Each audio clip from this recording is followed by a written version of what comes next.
Canadian government set to unveil multi-year immigration plan. The Liberal government will release its 2018 immigration plan today, and it will break from the tradition of a one-year plan in favor of a multi-year forecast. The targets for economic migrants, refugees and family members will be tabled in the House of Commons this afternoon, and Immigration Minister Ahmed Hussen will hold a news conference in Toronto at 3:45 p.m. Eastern Time to answer questions on the plan. Hussen told CBC News the number will not dip below what he called a new normal of 300,000 newcomers that was set in 2017. He said immigration is a big tool to power Canada's economy and address demographic challenges, including those in Atlantic Canada, at a time of falling fertility and an aging population.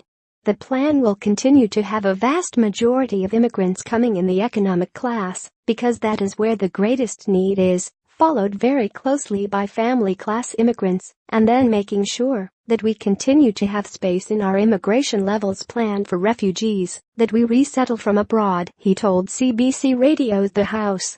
The government is also expected to announce initiatives to help successfully integrate new arrivals. In past, there has been a one-year figure for how many immigrants will be permitted into the country, but provinces and stakeholders have called for longer-range forecasts. A statement from Ontario's Immigration Minister Laura Albanese said the province supports the introduction of multi-year levels plans to provide more predictability to the immigration system and inform program planning.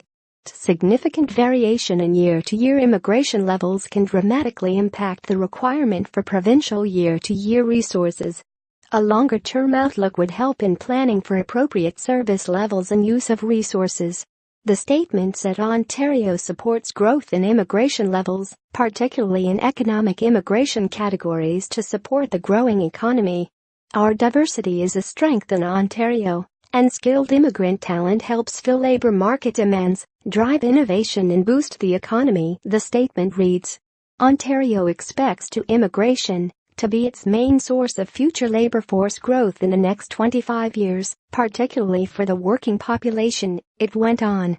During the government's consultation period, the Canadian Immigrant Settlement Sector Alliance presented Vision 2020, what it called a bold three-year plan to address growing demographic shifts underway in the country, calling for increased numbers in the economic, family and refugee categories. Immigration Minister Ahmed Hussen will hold a news conference today after the government releases Canada's immigration levels for 2018. Fred Chartrand Canadian Press, it recommended a target of 350,000 people in 2018, which climbs to 400,000 in 2019 and 450,000 by 2020.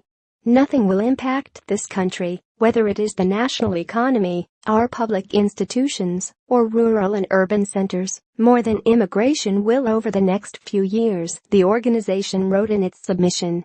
However, the challenges and opportunities that immigration provides to this country necessitate a much broader public consultation than one focused on annual levels planning.